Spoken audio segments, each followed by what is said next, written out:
Hello, welcome. Today we'll be discussing how to create a straight dart pattern for female bodices. So if you're interested in such a video, please stay tuned.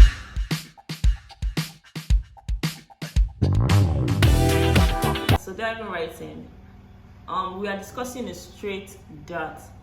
This is the dart that you see in most blouses, most ready-to-wear blouses and ready-to-wear gowns as well. They just go from the bust point straight down to wherever, how long the dart is required to go. So today I'll be showing you where to place them and how to create them as neatly as possible. Today I'll be creating a basic bodice pattern for you guys with a simple dart, just a normal straight dart for blouses and all of that, or gowns. But I'll be making it up to a blouse length, but if possible I can make it up to hip length so you can know how to create it even if it's with a gown or with a blouse. The first thing you have to make sure of is that you have all your tools complete. If you're sewing it directly on the fabric, because this pattern you can sew it directly on the fabric. If you're drawing it directly on the fabric, you need your chalk, your tape rule, and your ruler and your curve. But since we're using a brown paper, it's just your tape rule, your marker or your pencil if you have that, your curve and your ruler. But of course we would need our scissors and pins. Those are the remaining two things. All right, let's dive right into it. Hopefully we can do something that has a hip measurement. All right, this is up to 28 inches. So let's see where it takes us. The first thing when creating a normal bodice pattern is to ensure that the fabric is on fold. But because this is brown paper and I'll be transferring it, there's no need for me to fold it. What I mean by unfold is to fold it like this. Now when you're trying to do this, if you're trying to do this on your fabric and you want to create a fold, my best advice to save material is for you to measure the widest part of your measurement. So that means if you're doing a blouse, the bust will be the widest part of your measurement, or maybe like the bottom part will be the widest part of your measurement. So if that's the case, you can do the bust plus the allowance and like 1.5 inches extra, to accommodate for the hip part of your blouse, because your blouse wouldn't reach the hip itself, but it will be just above the hip a little. So you can just do the bust measurement, the allowance, and then 2 inches.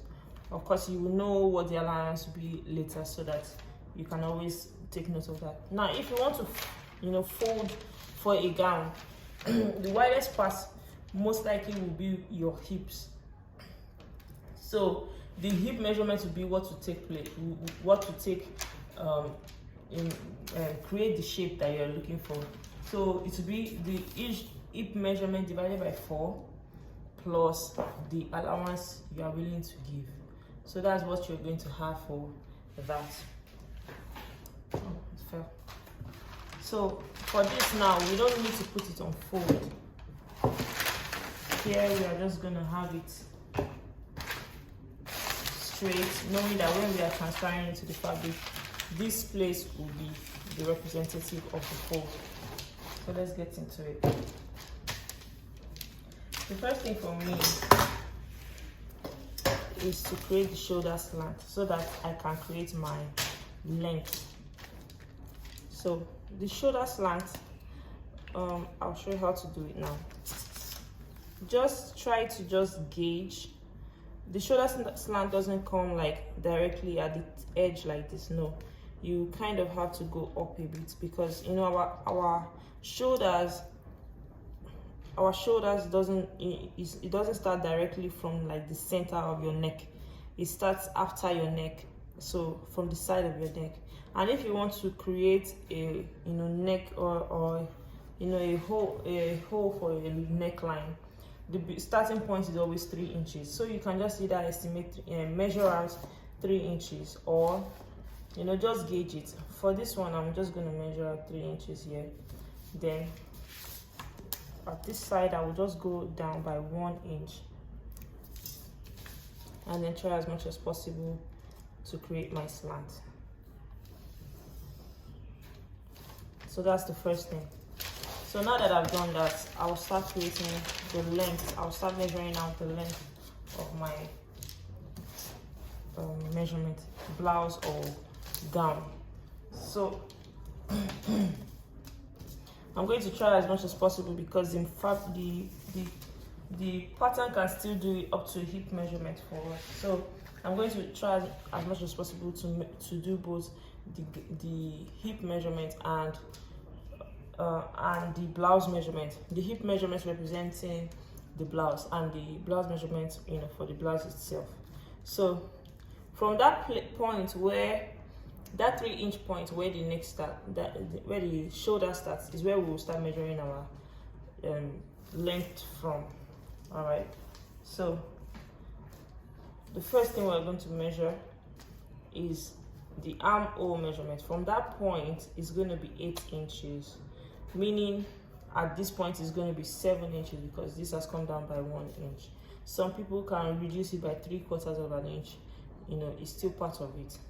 I just like to use 1 inch, because then I'm very sure of my measurements. So now that's the armhole. Then we go lower to 14 inches, which will represent the underbust. And then after this 14-inch point, we're going to go down by 3.5 inches or 4 inches. The reason for this is we're trying to get our half length point. Now, if someone is not so tall, I would recommend 3.5 inches. That will be 2.5 inches for the distance in between, and then 1 inch for sewing allowance. So that'd be 3.5 inches. But if it's someone that is tall, I recommend 4 inches. So 3 inches, then 1 inch for allowance.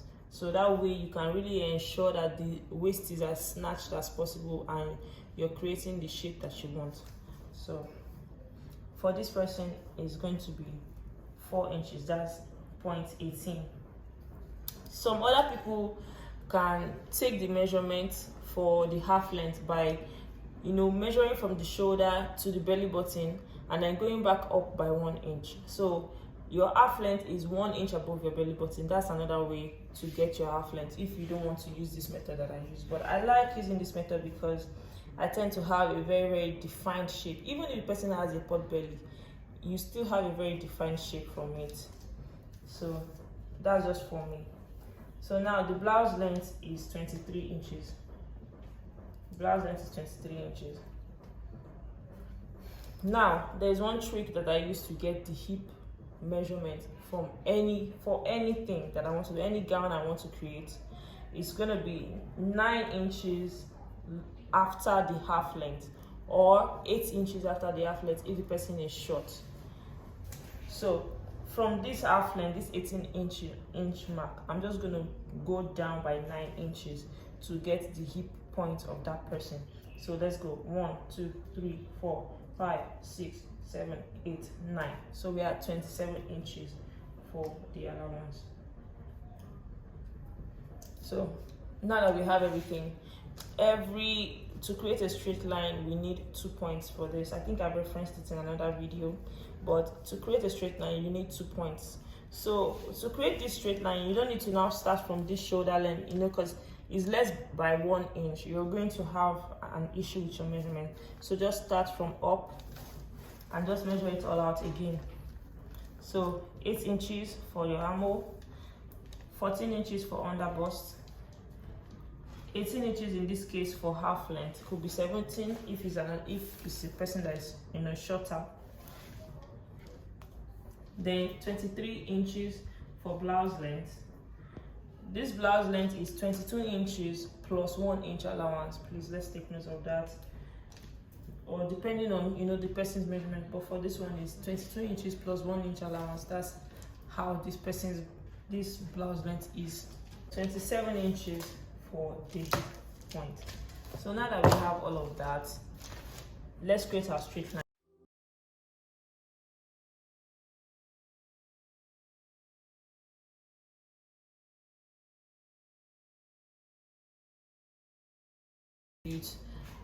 Our horizontal measurements. These are the vertical measurements that we've done. So now let's impute the horizontal measurements. Okay, I'm going to have to ask you to pardon me. I lost some footage because of memory. So let me just recap what I did. Not much at the moment. All I did was to measure the shoulder measurement. The shoulder of this is 7.5. And when trying to put the shoulder measurements in your pattern, you divide it by 2. So now that I've divided it by 2, I got 7.5 inches. And then I gave a 1 inch allowance. So I decided to just measure the same thing down here. Oh, it's a little slanted. I decided to just measure the same thing down here and give it, and just bring it back down. So that's where we are at. So now to create the dart, the simple dart, this is different from a princess dart. To create a simple dart, you have to ensure that the distance between everything is 5 inches. The maximum distance between every single thing is 5 inches. That's and this is from the underbust and the half length. That is where the focus is when it comes to a simple dart, not a princess dart or a shoulder dart or any of those. A simple straight dart, the focus is from the underbust to the half length point. So now 5 divided by 2 is going to give us 2.5. But we have to also create allowance for sewing. So we are going to measure 3 inches. That's at the underbust and the half length. So this, we will just measure it all the way up and all the way down to the armhole part and to the hip part. So that's where we're going to be focusing on. This is how the pattern is going to be. All right. So now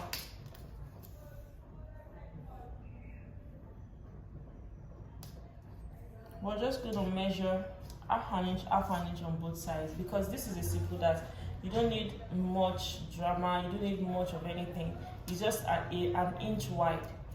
Very, very simple. Just measure half an inch here, and also measure half an inch here, Now, to create the dart, you can't just come all the way up and say you want to start sewing your dart from here all the way. No, because then you're just going to have one straight line from above your breast all the way down, and that's just very, very, very weird. So instead, you're going to measure your bust point now, or your bust apex for some. So your bust apex is the highest part of your breast. It depends on how wide your breasts are, or how huge your breasts are, or how small your breasts are. So it really, really varies for everyone. But this bust point I'll be using today is 11 inches. Some like to create a bust point by just coming to the armhole and the underbust and then dividing it by 2 and then just getting the midpoint from there, which literally is the same measurement as what I just got, 11 inches. So you can do it that way. That way you can just ensure that everything is right. So now I'm just gonna start marking out the dart from there to connect it, and then I'll show you how to connect it to the other bottom parts of it. But let's just first connect it to these ones first. So connect, connect. So this is what you have right now, presently. So now, if you're doing it to the blouse length, you are just literally going to join it down, like to the blouse length, all the way down like this. Let me show it to you. Now, remember we're doing both blouse length, and if you were to create a gown, how you will also do a simple dart on it. So that's just how it's going to be if it was a blouse length. But now, because we also want to incorporate the hip to it, if you notice, when you create skirts, or when you buy skirts or anything like that, you will see that there are darts also to, you know, in the skirts. So you have to also take note of that when trying to create the dart for the gowns, because the hip too also would like to be, you know, snatched basically. Let me just hold this together. So if you were to do it with a gown, all you just literally have to do is go down. You go all the way down to this point. That's all you have to do. Literally very, very simple. So now let's impute our measurements. Starting from the neckline, I'm just going to do a very simple neckline. I'll be doing a width of 3.5 inches because I just like the shape when it's 3.5 inches. You can do 3 inches, and then when you sew it, you know, it shapes around your neck without being so wide. So you can do that. But I just like 3.5 inches because it's wide enough that, you know, it's not uncomfortable around my neck. And so I'm just gonna go down by 3 inches instead of 3.5 this time. I'm just gonna go down by 3 inches. You can go as low as possible. I probably will do another series on how to create necklines, so just stay tuned for that. But for now, this is just a basic dart pattern. So this square that I created is majorly used in freehand when you don't have any of these curves and you just want to create a shape. You will just create a square and then like just create a curve around it, and that's it. That works too. But you know, for the sake of the curves that I bought now, I cannot waste my curves. So I'm just gonna go this way. So at the end of the day, this is what I have. This is what I have. So that's this. Very, very, very simple. So now let's go to the measurements. Let's start from the measurements.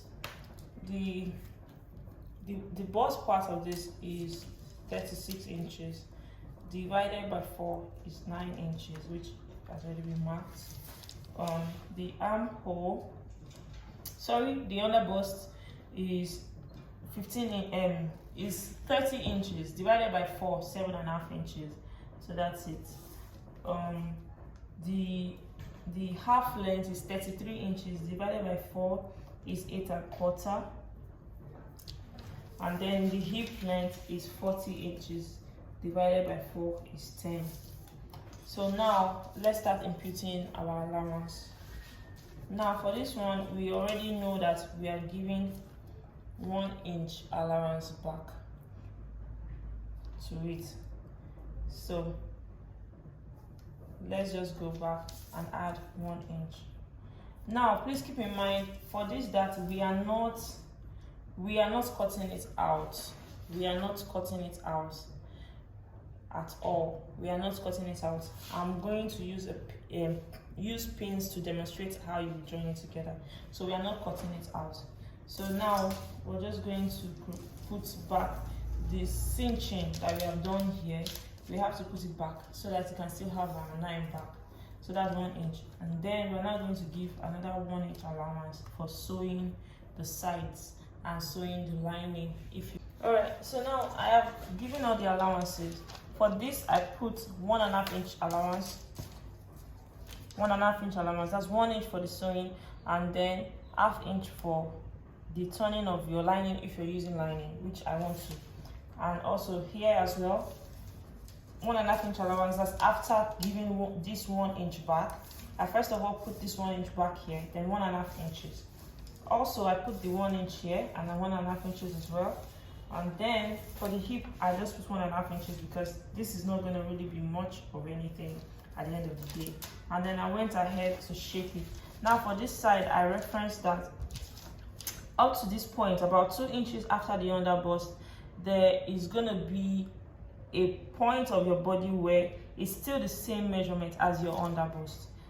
About 2 inches lower than the under bust is still going to be the same measurement. So it's not something that you create a curve that just goes straight like this. No, you're going to have to create a shape that still brings out those curves that you want.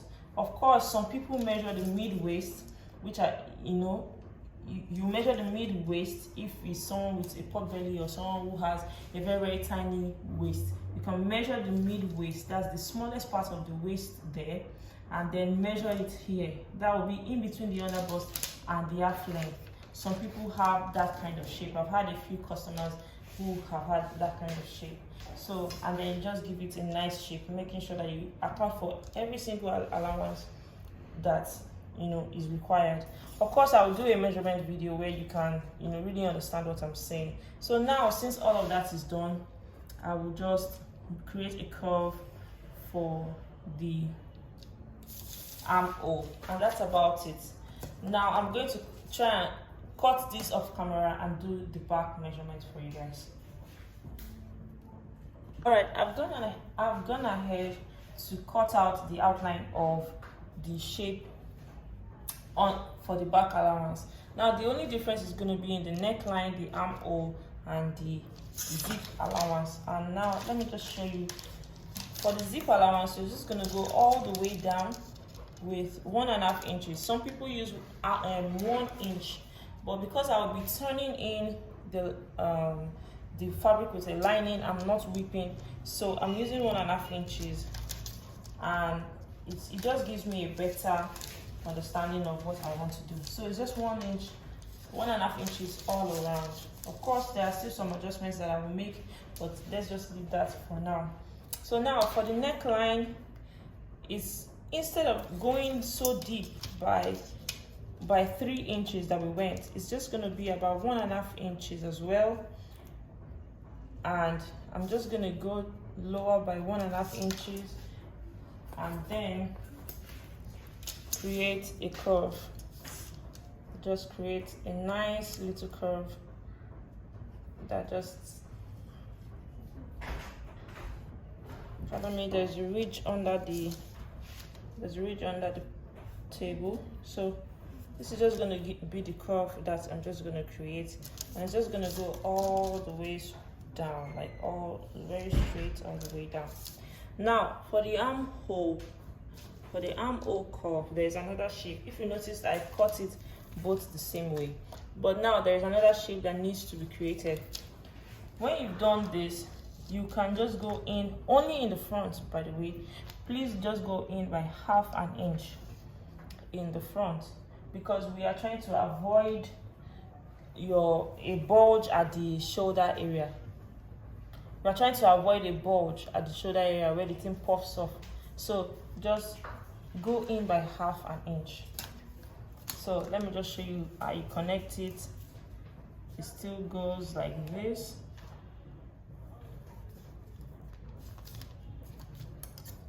Goes like this, and then goes like this all the way to the front. I usually use my hand for this, so it's a little hard. So that's it. So I'm just going to cut it out and let you see what that will look like.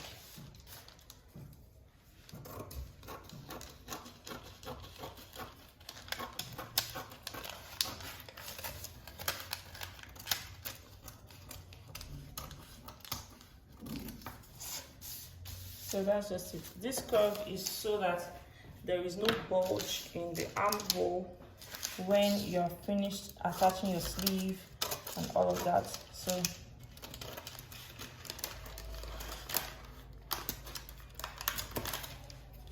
that's just it. Now, okay, one of the few things you can now do, speaking of bulges, to avoid a bulge at the back.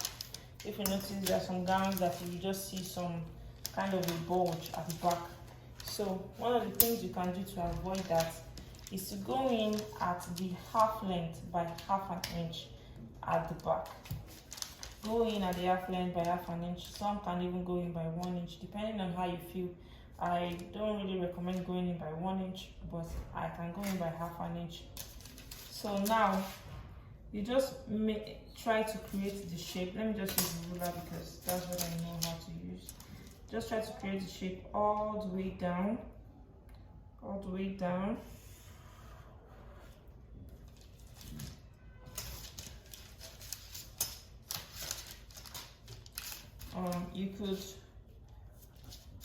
And then you just do it to the top. But for the top, you don't need to go all the way to the top. You can just leave it to like somewhere past the under bust, like somewhere before the under bust. You can just somewhere before the armhole, sorry.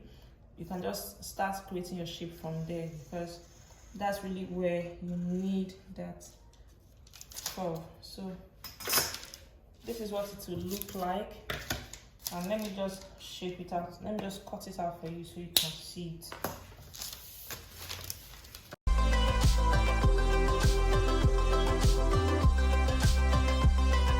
You have to do this before joining the side allowances. Don't worry, there will be space by the time you've done, because we left 1 inch allowance, so at least you will have ½ inch left for you to join it. So there will be space for you to join it at the side, but just create this part first. Once you have created this part, there will be space for you to do that side. It's just that the front might now have 1 inch extra than the back, or if you want to go the extra mile, you can always add ½ inch to this place, but I really don't see any need because the allowance is more than enough for me. So you can easily just add ½ inch allowance from the half length to the under bust, because that's really where the chunk of the shape is coming from. So you can just add like ½ inch allowance and then just go if you feel like doing that. But I don't do it because there's really no need for that for me. So another final thing I can just say is that if you want to create a shape for your blouse, that's if you're stopping at the blouse length instead of the hip length, you can just create a nice curve depending on how you feel. Let me just create a nice curve for you. That's if you're doing a blouse, you can just go in by 3/4 inch or 1 inch and just create a nice curve if you're at the hip, if you're at the blouse length. If you're doing a blouse and you want to just create a nice shape, I think it's really pretty, to just create that shape. So if you want to do that, you can do it as well. So I can do a pin. I can pin it for you guys so that you guys can see how it is. All right, let me do that now.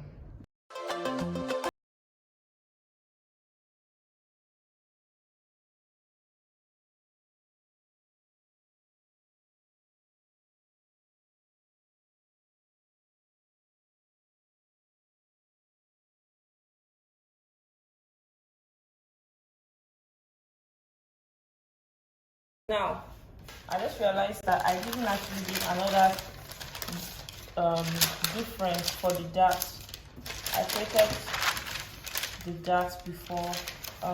I forgot to add the back darts as part of the differences.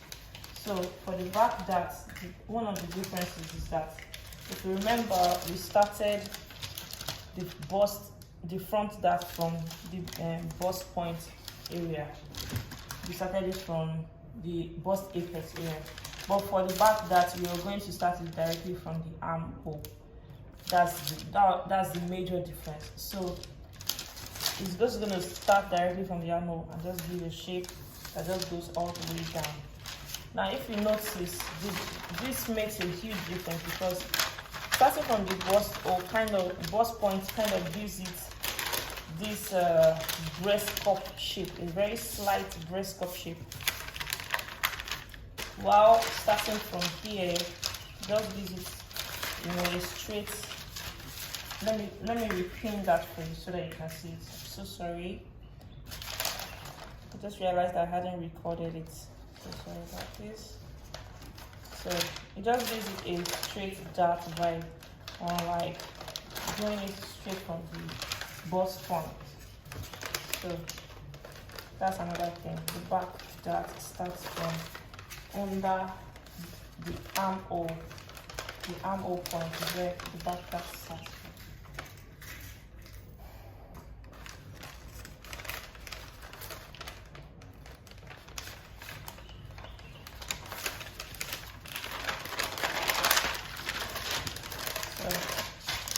And then one of the ways I used to fold this is that I originally first folded it from that center line I created that went straight down. So notice there is a center line that goes straight down. So what I did was I first folded it on that point, then I sew, pin the darts or sew the darts from that line. So that's another tip that you can use.